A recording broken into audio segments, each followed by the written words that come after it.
তুই একটা কোম্পানিতে জব করস, আমি একটা জব করি, তো তুই আমারে ন্যূনতম তো রেসপেক্ট করতে পারস, তাই না? তো রেসপেক্ট তুই বাদ দিয়া তুই কি করস, মানে তাচ্ছিল্য করস। মাঝে মাঝে খুব খারাপ লাগে, মানে কিছু কিছু আপনার রেস্টুরেন্ট আছে, এই রেস্টুরেন্ট থেকে অর্ডার নিতে গেলে মানে কি যে একটা কষ্ট দেয় তারা, মানে এটা বলার বাইরে, ঠিক আছে?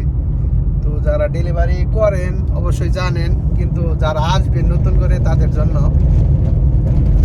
মানে তার মানে তারা নিজের যে কি মনে করে, ঠিক আছে, এটা আসলে বলা যাবে না, ঠিক আছে? তারা একটা মানে তারা মানুষ না, ঠিক আছে? আমরা যে মানে অর্ডার দিয়ে থাকি, ডেলিভারি দিয়ে থাকি, ঠিক আছে, তারা এটা কি যে আমাদের কি যে ভাবে, ঠিক আছে, সেটা আল্লাহ মালিক জানে। মানে আপনি একটা অর্ডার নিতে গেলেন, মানে এমনিতে তারা লেট করতেছে। লেট বলতে একটা অর্ডার রেডি হইতে সর্বোচ্চ আপনার 10 থেকে 15 মিনিট লাগার কথা, ঠিক আছে? সেখানে যদি আপনার 1 ঘন্টা উপরে লেগে যায় একটা অর্ডার নিতেই, ঠিক আছে, তাহলে আবার আপনার ওই অর্ডারটা আবার মানে দিতেও যাইতে হবে 10 কিলোমিটার দূরে। তখন একটা অর্ডারে যদি আপনার 1.5 ঘন্টা প্রায় মানে আসতে যাইতে সবকিছু মিলায় যদি একটা অর্ডারে যদি 2 ঘন্টা পড়া যায়, ঠিক আছে, তাহলে আপনার তো মেজাজ ঠিক থাকবে না, তাই না? এটাই স্বাভাবিক। তো আপনার মানে ঠান্ডা মাথায় তখন ঠান্ডা মাথায় কথা বলারও নাই, স্কোপ নাই।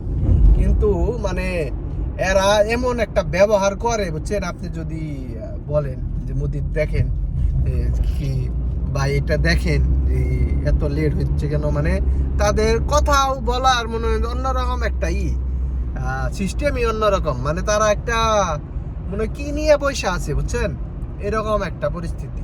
তুইও চাকরি করস এই কুয়েতে অথবা আরব গালফে, আমিও চাকরি করি।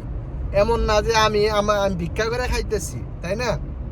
তুই একটা কোম্পানিতে জব করস, আমি একটা জব করি, তো তুই আমারে ন্যূনতম তো রেসপেক্ট করতে পারস, তাই না?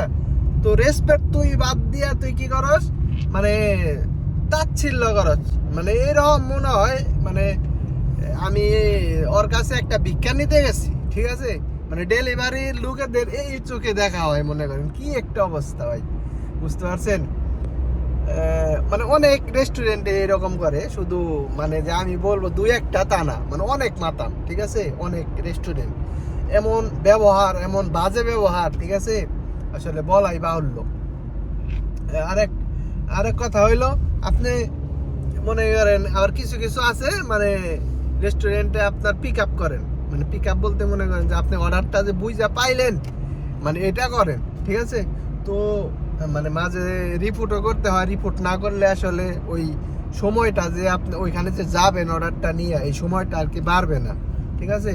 তো যদি পিক আপ করতে যায় তাহলে হয়তো ওই রিপোর্টের টাইম আইসা পরে, মানে একটা তখন একটা মানে খারাপ ব্যবহার, দুধ চাই, মানে মানে রাইখা দিলাম তো আর যখন মন চাই তখন নিস, এই সিস্টেমের মনে করেনি, বুঝছেন? তো সবকিছু মিলাই অনেক মানে মাঝে মাঝে মনে করেন যে ঘেন্না লাগে, ঠিক আছে? কিন্তু ওই রিজিকের তাড়নায় এত টাকা দিয়ে আসছি, এগুলা ভাইবা, ঠিক আছে, মানে নিজের রাগটারে শুধু আমি না, ঠিক আছে, শুধু আমি না, অনেকেই, অনেক ড্রাইভার, ফুল ড্রাইভার সবাই এই চিন্তাটা কইরাই মনে করেন যে কিছু বলে না, ঠিক আছে? যদি ভাই যদি কইয়া বিলা যদি বাংলাদেশের লোক যদি 2 লাখ কি 2.5 লাখে আসতে পারতো, ঠিক আছে, যদি বিদেশ আসতে পারতো, তাহলে ভাই কি একটা মনে করেন যে অঘটন ঘটে যেত, ঠিক আছে? জায়গায় মনে করেন যে পিটান শুরু করতো এদের, বুঝছেন? জায়গায় পিটান শুরু করতো, এতে কোনো ভুল নাই, ঠিক আছে? যদি যদি আপনার 2 লাখ কি 2.5 লাখ না 3 লাখই, যদি 3 লাখে আসতে পারতো, ঠিক আছে, অনেক মনে করেন যে অবস্থা খারাপ করে ফেলাইতো। ভাগ্য ভালো যে 8 লাখ 10 লাখ টাকাতে আমাদের আসতে হয়, যার ফলে মনে হয় যে নিজেদের রাগ কন্ট্রোলে করে রাখে, ঠিক আছে? এইটাই। তো আলহামদুলিল্লাহ মনে করেন যে মাঝে সাঝে এরকম রাগ উঠে, কিন্তু কিছু করার নেই। দেশটা মানে বাংলাদেশে থাকার মতো পরিবেশ যদি থাকতো তাহলে কেউ এই বিদেশ করতো না, যার ফলেই এগুলা সহ্য করে নেয়। অসংখ্য ধন্যবাদ, আমার সাথে থাকবেন ইনশাল্লাহ আরো ভালো কিছু জানার জন্য।